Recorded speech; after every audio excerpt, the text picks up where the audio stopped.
The morning of June 4th, 1942 dawned with deceptive calm over the Pacific Ocean. But beneath the surface of tranquil waters, the greatest naval battle in history was about to unfold. Admiral Chuichi Nagumo stood on the bridge of the aircraft carrier Akagi, his weathered hands gripping the rail as he surveyed the vast expanse of blue that stretched endlessly toward the horizon. The same man who had led the devastating attack on Pearl Harbor 6 months earlier now found himself commanding Japan's most precious naval assets. In what would become their most desperate gamble, the Japanese combined fleet had sailed from their home waters with supreme confidence, carrying the weight of an empire's ambitions on their steel decks for aircraft carriers Akagi, Kaga, Soryu. And here you formed the heart of Admiral Isoroku Yamamoto's bold strategy to eliminate American naval power in the Pacific once and for all. These floating fortresses, each bristling with the finest aircraft the rising sun could muster, represented years of naval tradition and technological prowess that had made Japan the dominant force in the Western Pacific. Commander Mitsuo Fukuda, the seasoned pilot who had led the Pearl Harbor attack, prepared his airmen for what they believed would be another crushing victory against the Americans. The hangar decks of the Japanese carriers hummed with activity as mechanics made final preparations to the Nakajima B-5 and Kate torpedo bombers and Aichi D-3 Valdive bombers. These aircraft had proven themselves in countless battles across the Pacific, from the smoking ruins of Pearl Harbor to the conquest of the Dutch East Indies. Yet unknown to the Japanese fleet, their carefully guarded secrets had been compromised. American codebreakers, working tirelessly in the basement of the 14th Naval District headquarters in Pearl Harbor, had cracked the Japanese naval code designated JN-25. Commander Joseph Rockford and his team of cryptographers had performed what many considered impossible. They had penetrated the very heart of Japanese naval communications, revealing Admiral Yamamoto's intentions to strike at Midway atoll. The Americans, though vastly outnumbered, possessed something far more valuable than superior numbers. They knew exactly when and where the Japanese would attack. Admiral Chester Nimitz, the calm and calculating commander of the Pacific Fleet, had positioned his forces with the precision of a chess master. The aircraft carriers Enterprise, Hornet, and Yorktown, the latter hastily repaired after the Battle of the Coral Sea, lay in wait northeast of Midway, their flight decks loaded with Douglas SBD Dauntless dive bombers and Grumman TBF Avenger torpedo planes. As the sun climbed higher in the Pacific sky, the stage was set for a confrontation that would determine the fate of the Pacific War. The Japanese fleet, confident in their superior numbers and veteran aircrews, steamed toward what they believed would be an easy victory. They could not have known that their own success at Pearl Harbor had awakened a sleeping giant, one that was now fully alert and ready to strike back with devastating force.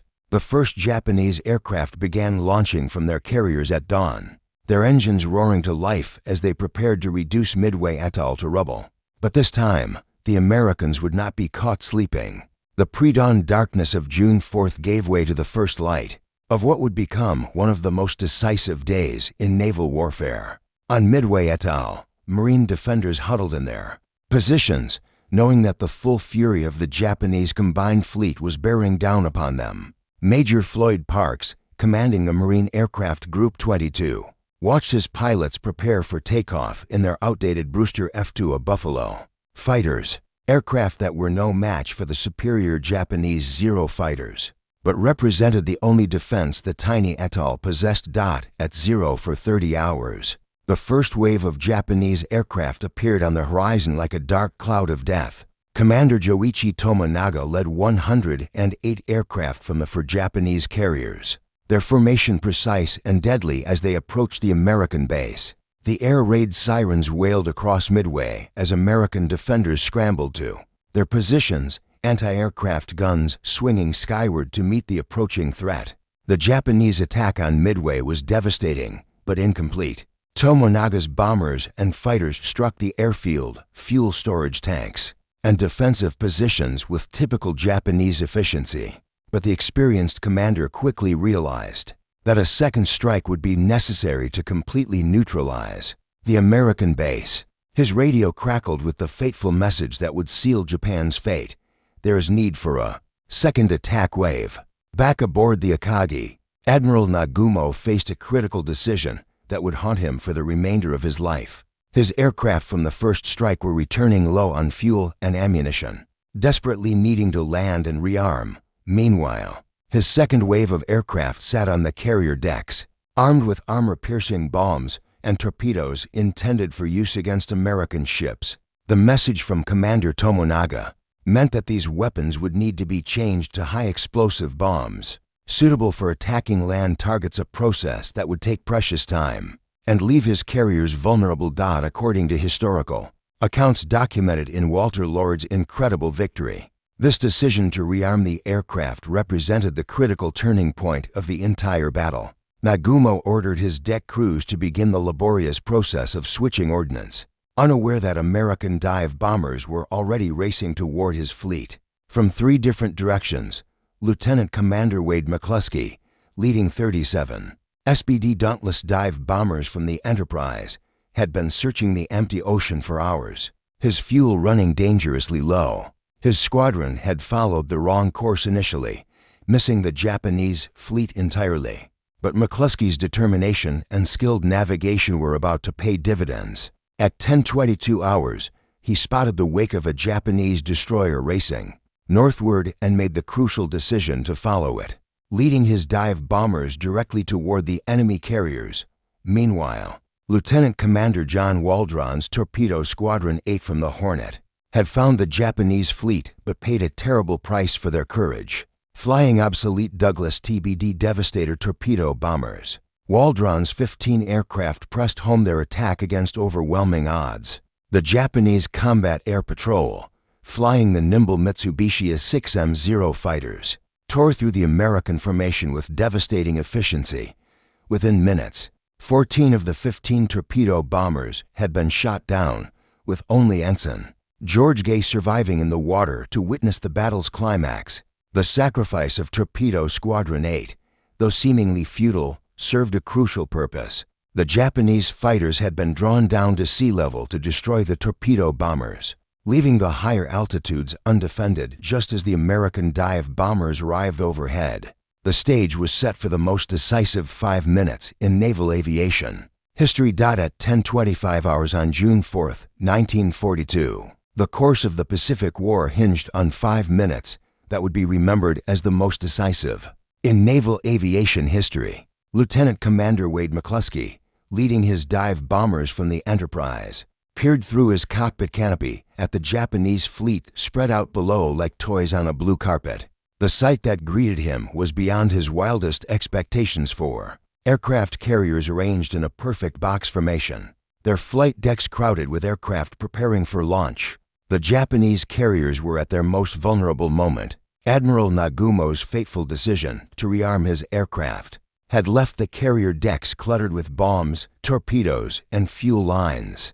Aviation gasoline pooled on the wooden flight decks, creating a deadly cocktail that needed only a spark to ignite. The Japanese Combat Air Patrol, having been drawn down to sea level to destroy the American torpedo bombers, was out of position to defend against the high-altitude dive bomber attack that was about to commence.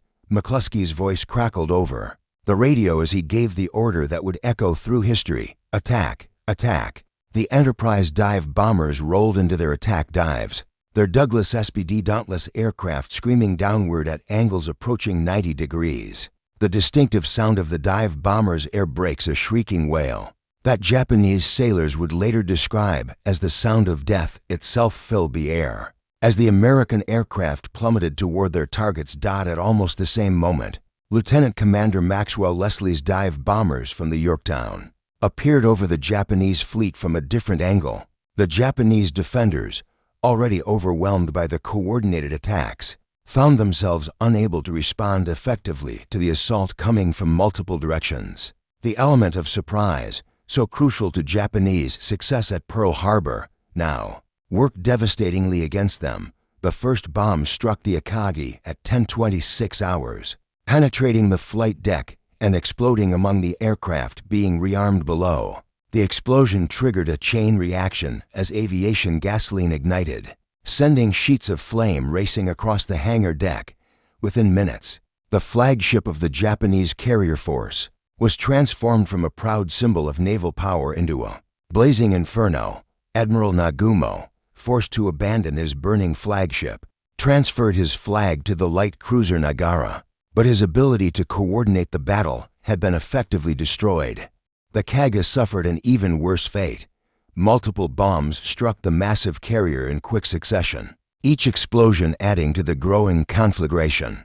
The ship's magazine detonated with a thunderous roar that could be heard for miles, sending a mushroom cloud of smoke and debris high into the Pacific sky. Captain Jisaku Okada and most of his crew were killed instantly, and the pride of the Japanese carrier fleet began her final journey to the bottom of the ocean. The Soryu, smallest of the Japanese carriers, fell victim to 3 direct hits from Lieutenant Commander Leslie's dive bombers. The explosions tore through the ship's vitals, igniting fuel and ammunition stores that had been brought up from the magazines. Captain Ryusaku Yanagimoto, following the ancient traditions of the Imperial Japanese Navy, chose to go down with his ship rather than abandon his post. His final message to the combined fleet was a simple statement of duty: "I am staying aboard." In those 5 minutes, Japan lost 3 of its fleet carriers and the cream of its naval aviation forces.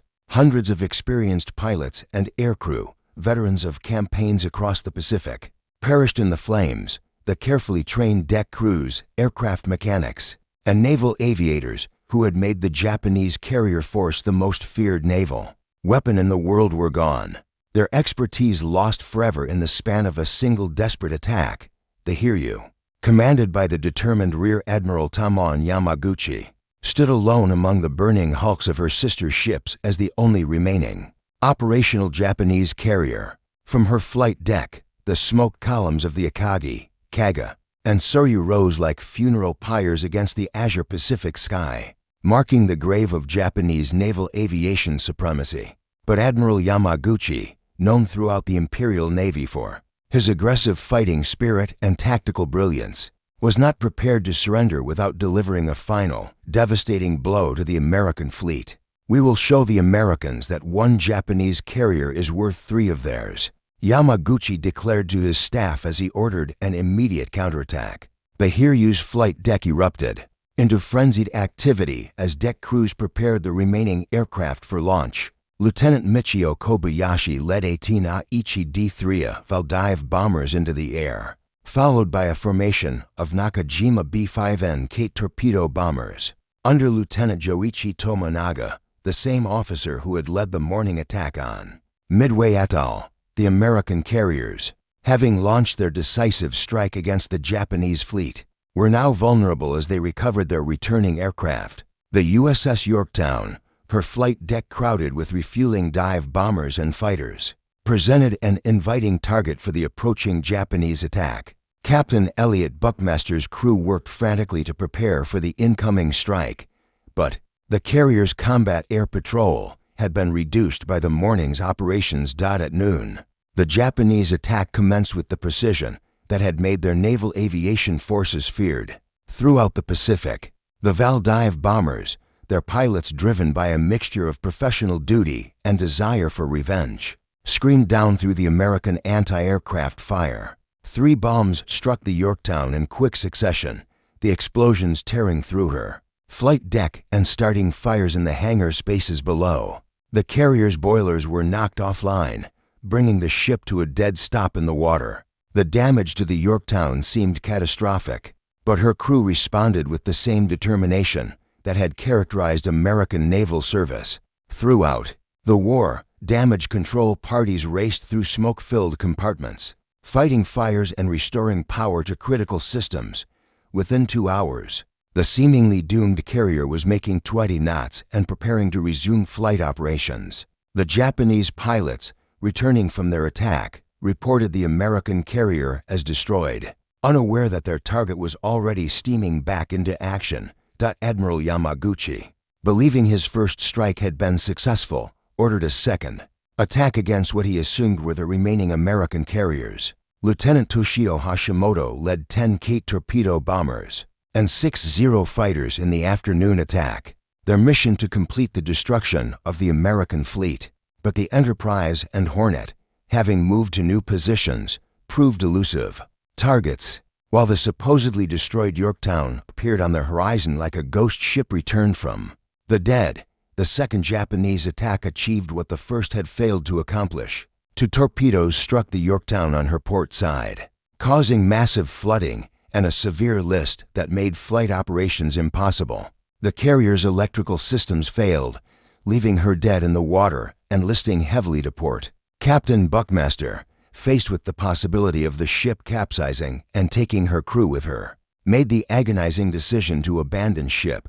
But even as the Yorktown fought for her life, American dive bombers were already racing toward the Hiryu. Lieutenant Commander Earl Gallagher, leading 24 SPD Dauntless dive bombers from the Enterprise, had located the last Japanese carrier and was preparing to deliver the final blow to Japan's carrier aviation dreams. The Hiryu's combat air patrol, depleted by the day's operations, could offer little resistance as the American dive bombers rolled into their attack runs. At 17:05 hours, the bombs began falling on the Hiryu.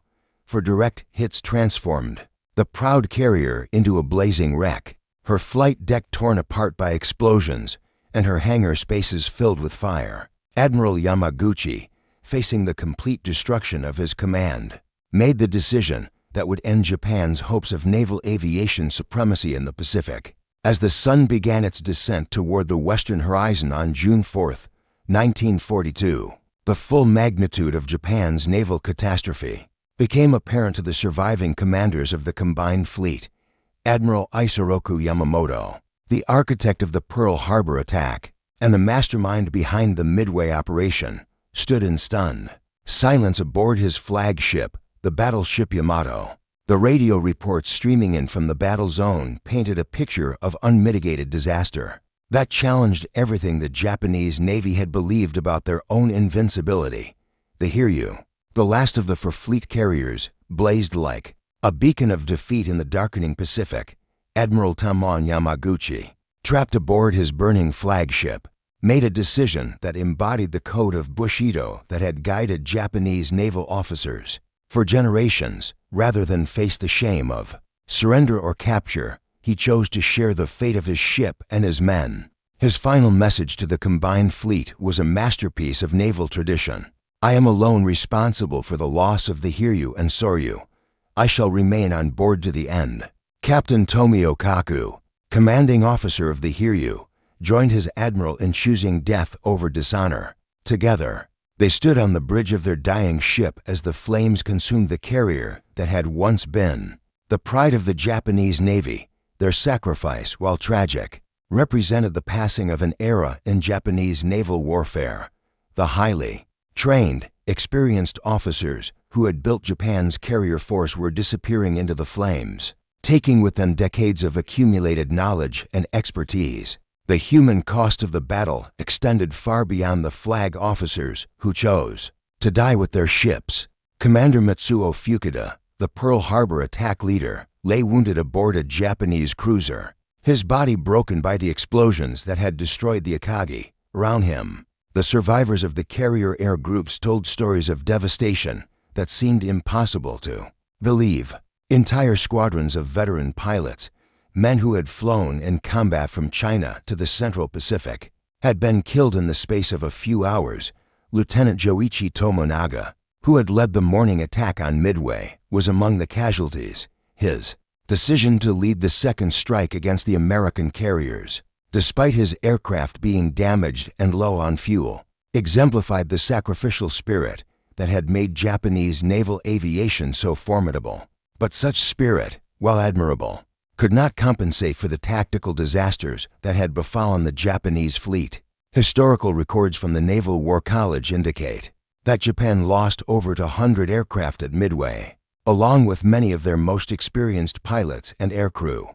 The loss of these veterans would prove more devastating to the Japanese war effort than the destruction of the carriers themselves. Ships could be built in a matter of months, but the training of replacement pilots required years of intensive instruction that Japan could no longer afford, Admiral Yamamoto, recognizing that his grand strategy had failed catastrophically, ordered the surviving elements of the combined fleet to withdraw. The battleships and heavy cruisers that had been intended to finish off the American fleet after the carrier battle now served only as rescue vessels, pulling survivors from the burning wrecks of Japan's naval aviation dreams. The submarine, I-168, attempted to finish off the damaged Yorktown, but even this small victory would prove hollow in the face of the larger defeat. The strategic implications of the Midway disaster became clear. As the Japanese fleet limped back toward their home waters, the offensive capability that had carried Japanese forces from Pearl Harbor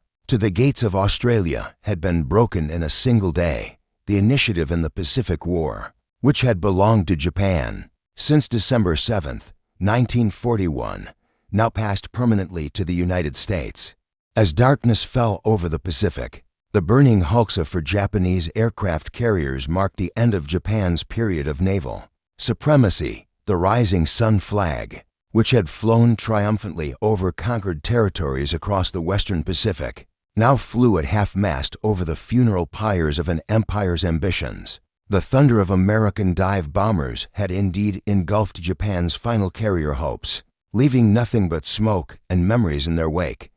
The morning of June 5, 1942, dawned over a Pacific Ocean forever changed by the previous day's carnage. Where once the pride of the Japanese combined fleet had sailed in confident formation, now only oil slicks and debris fields marked the watery graves of the carriers Akagi, Kaga, Soryu, and Hiryu. The USS Yorktown, though mortally wounded, still floated defiantly in the swells, her damage control parties working desperately to save their ship even as Japanese submarines stalked the wounded carrier. Admiral Chester Nimitz, commanding the Pacific Fleet from his headquarters in Pearl Harbor, received the victory reports with a mixture of elation and disbelief. The intelligence breakthrough that had made the victory possible, the cracking of the Japanese naval code, had proven its worth beyond all expectations. Commander Joseph Rockford and his team of cryptographers had given the outnumbered American fleet the greatest possible advantage, knowledge of enemy intentions and timing. The tactical genius of the American victory lay not merely in the successful dive bombing attacks, but in the coordinated nature of the assault that had overwhelmed Japanese defenses. The sacrifice of Torpedo Squadron 8, led by Lieutenant Commander John Waldron, had drawn the Japanese combat air patrol down to sea level at the crucial moment when the dive bombers arrived at altitude.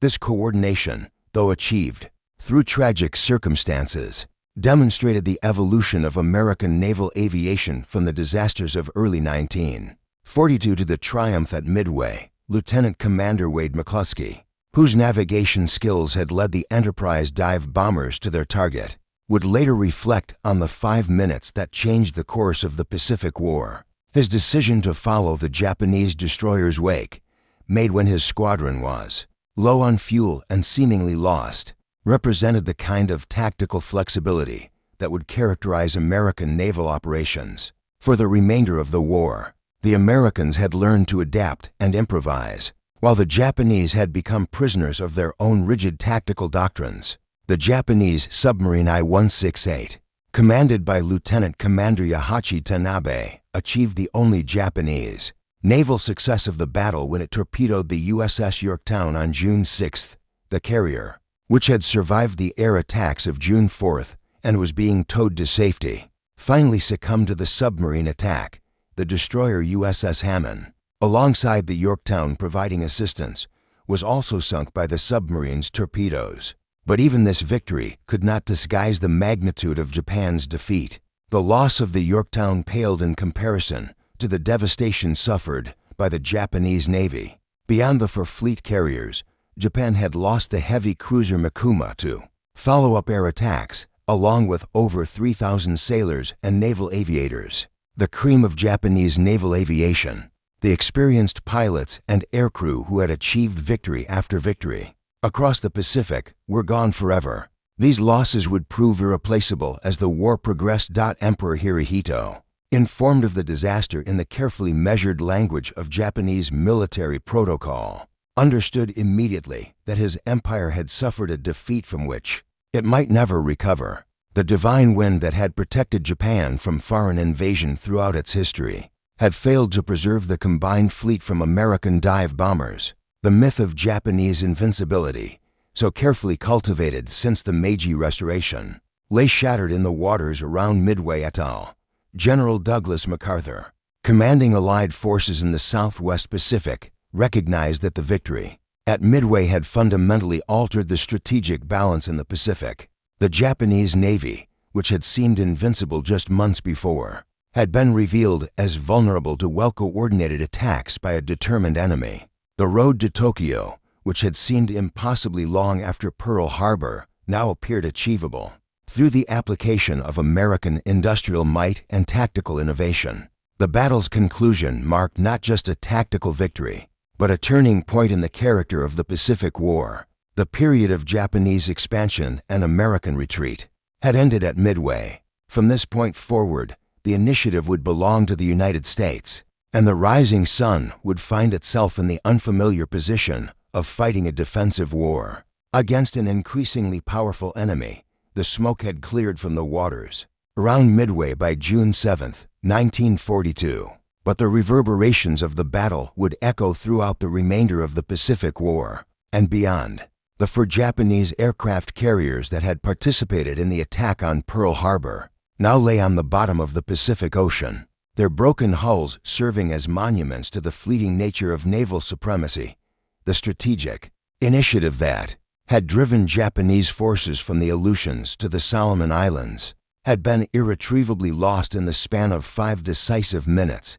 Admiral Isoroku Yamamoto, the brilliant strategist who had orchestrated both the Pearl Harbor attack and the Midway operation, understood immediately that Japan's window of opportunity had closed forever. His famous prediction that Japan could run wild for 6 months to a year had proven prophetic. The 6 months were up, and American industrial might was beginning to assert itself in the Pacific. The combined fleet that limped back to Japanese waters bore little resemblance to the proud armada that had dominated the Pacific since December 7, 1941. The human cost of the battle extended far beyond the immediate casualties. Japan had lost not only ships and aircraft, but the irreplaceable expertise of veteran naval aviators who had taken years to train. The rigorous selection and training programs that had produced the elite pilots of the Japanese Navy could not be accelerated to replace such losses. American pilot training programs, by contrast, were rapidly expanding to meet the demands of a global war. Benefiting from the vast industrial and educational resources of the United States, the intelligence victory achieved by Commander Joseph Rockford and his team of codebreakers represented a revolution in naval warfare. The ability to read enemy communications and predict their intentions had proven more valuable than numerical superiority or technological advantage. The Battle of Midway demonstrated that information, properly analyzed and acted upon, could overcome seemingly impossible odds. This lesson would guide American naval strategy for the remainder of the war. The tactical innovations displayed at Midway, the coordinated use of torpedo bombers and dive bombers, the importance of fighter cover, and the vulnerability of aircraft carriers during rearming operations would influence naval aviation doctrine for decades to come. The battle proved that aircraft carriers, despite their offensive power, were fragile weapons that required constant protection and careful handling. The age of the battleship was definitively over. The age of naval aviation had begun in earnest. For the United States, the victory at Midway provided the confidence and momentum necessary to launch the offensive operations that would eventually carry American forces to the shores of Japan itself. The Guadalcanal Campaign, the island-hopping strategy across the Central Pacific, and the eventual invasion of the Japanese home islands all became possible because of the naval supremacy achieved at Midway. The battle marked the beginning of the end for the Japanese Empire. The memory of Midway would inspire American naval aviators throughout the war, serving as proof that courage, skill, and determination could overcome seemingly impossible odds. The sacrifice of Torpedo Squadron 8, the precision of the dive bomber attacks, and the heroism of damage control parties aboard the Yorktown became legendary examples of American naval tradition.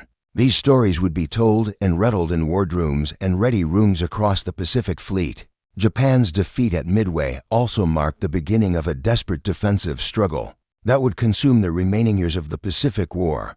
The construction of the Great Marianas, Turkey Shoot, the kamikaze attacks of 1945, and the ultimate decision to surrender rather than face invasion all trace their origins to the catastrophic losses suffered. In the waters around Midway atoll, the thunder of American dive bombers had indeed engulfed Japan's final carrier hopes, leaving the empire to face an increasingly powerful enemy with diminishing resources and dwindling hope. The legacy of Midway extended far beyond the immediate military consequences. The battle demonstrated that even the most carefully planned operations could be undone by intelligence failures, tactical inflexibility, and the courage of individual warriors willing to sacrifice everything for their cause. The 5 minutes that changed the course of the Pacific War would be studied by naval strategists for generations, a reminder that in war, as in life, fortune favors not just the bold but the prepared and the adaptable. In the end, Japan's final carrier hopes had been more than engulfed by Midway's thunder and dive bombers. They had been completely and irrevocably destroyed, marking the beginning of the end for the Japanese Empire and the dawn of American naval supremacy in the Pacific Ocean.